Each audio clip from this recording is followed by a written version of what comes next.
Students, आज की हमारी वर्कशीट है वर्कशीट नंबर 41 और ये वर्कशीट सामाजिक विज्ञान भूगोल विषय की है, जिसमें हम लोग कक्षा 10 की भारतीय अर्थव्यवस्था की जीवन रेखाएं पढ़ रहे हैं और डेट है 8/10/2020। बच्चों, ये जो भारतीय अर्थव्यवस्था की जीवन रेखाएं हैं, ये पिछले हम लोग 2-3 वर्कशीट से पढ़ते जा रहे हैं, जिसमें कि हमने सड़क परिवहन के बारे में जान लिया, रेल परिवहन के बारे में जान लिया, वायु परिवहन, जल परिवहन के बारे में जान लिया। आज हमें वायु परिवहन के बारे में जानना है। तो चलिए देखते हैं कि वायु परिवहन के बारे में हमें क्या क्या बातें जाननी है। यहाँ कहा जा रहा है, वायु यातायात का तीव्रतम किंतु महंगा साधन है। भारत जैसे विशाल तथा व्यापक जलवायविक विविधता वाले देशों में वायु परिवहन का महत्व काफ़ी बढ़ जाता है।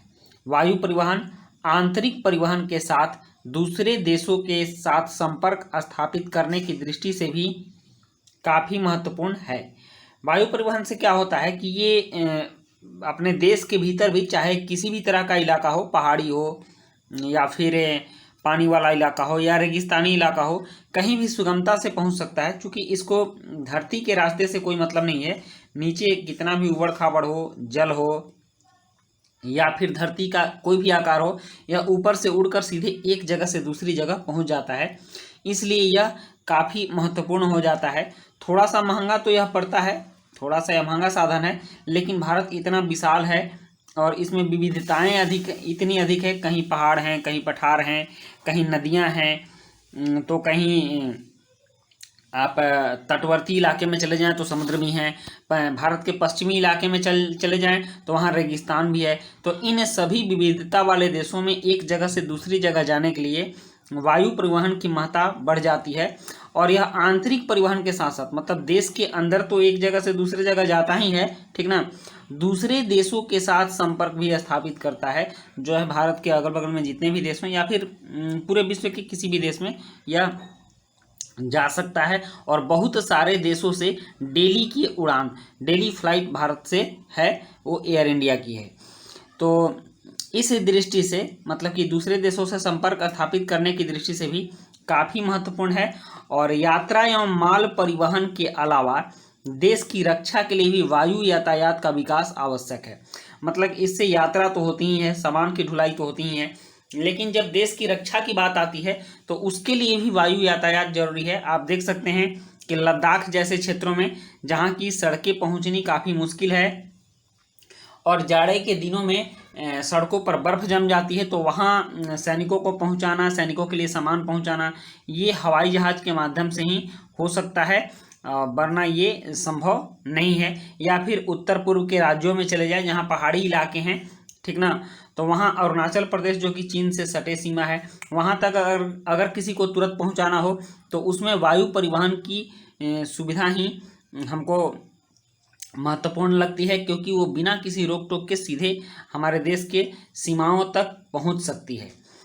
और आपातकालीन स्थिति में भी वायु परिवहन की सुविधा महत्वपूर्ण भूमिका निभाती है। कभी कभी आपातकालीन स्थिति आ जाती है, बाढ़ आ जाता है, तो कुछ लोग घिर जाते हैं, चारों तरफ से पानी हो जाता है, बीच में वो घिर जाते हैं, तो वहाँ से हेलीकॉप्टर के माध्यम से, मतलब वायु परिवहन के माध्यम से उनको बाहर निकाला जाता है। या फिर आपने केदारनाथ में भी देखा होगा कि हेलीकॉप्टर के माध्यम से, केदारनाथ त्रासदी जो आया था उसमें हेलीकॉप्टर के माध्यम से ही बहुत लोगों को बाहर निकाला गया था। तो इस तरह से आपातकालीन स्थिति में किसी को भी एयरलिफ्ट करना हो तो उसमें वायु परिवहन की भूमिका काफ़ी बढ़ जाती है।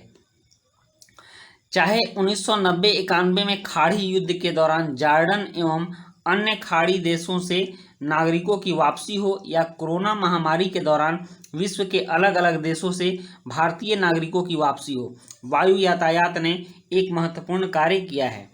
1990-91 में जो खाड़ी देशों में, जॉर्डन वगैरह में जो युद्ध हुआ था, तो वहाँ जो भारतीय नागरिक फंस गए थे, हमारे देश के जो नागरिक फंस गए थे, उन लोगों को एयरलिफ्ट किया गया वायु परिवहन के माध्यम से ही। या कोरोना में जितने भी लोग दूसरे देशों में फंसे हुए थे, उन लोगों को भी भारत सरकार ने हवाई जहाज़ के माध्यम से अपने देश में एयरलिफ्ट करके सुरक्षित वापस लाने का काम किया, जिसमें कि वायु यातायात ने एक महत्वपूर्ण कार्य किया, महत्वपूर्ण भूमिका निभाया। हिमालय के सुदूरवर्ती क्षेत्रों में, जैसे कि आप उत्तराखंड उत्तरांचल के क्षेत्र में चले जाइए, जम्मू कश्मीर के क्षेत्र में चले जाइए, जिधर हिमालय है, रेल सुविधा के अभाव के कारण वहाँ पहाड़ियाँ ज़्यादा हैं, पहाड़ ज़्यादा हैं, और उनको काट करके रेलवे का निर्माण करना काफ़ी महत्वपूर्ण दुष्कर कार्य है, ठीक ना, दुर्गम कार्य है। तो वैसे इलाकों में रेल सुविधा के अभाव के कारण वायु यातायात का ही सहारा लिया जाता है। एक जगह से दूसरी जगह उड़कर चले गए, वहाँ हेलीपैड बना हुआ है, छोटे हेलीपैड पर भी काम हो सकता है, या फिर एयरपोर्ट बना हुआ है, वहाँ भी बड़ी बड़ी जहाज़ें उतर सकती हैं। तो इस तरह से ये काफ़ी महत्वपूर्ण हो जाता है पहाड़ियों में। और वायु यातायात द्वारा डाक सामग्री भी तीव्रता से पहुंचाई जा सकती है। हमारे यहाँ स्पीड पोस्ट चलता है, आप जानते हैं स्पीड पोस्ट, और वो वायु यातायात के द्वारा ही तुरंत कहीं से कहीं चला जाता है। बहुत से कुरियर सेवाएं भी हैं जो कि वायु यातायात के द्वारा डाक इधर से उधर करती हैं। अब चलिए इसके बारे में कुछ महत्वपूर्ण तथ्य हम जान लेते हैं।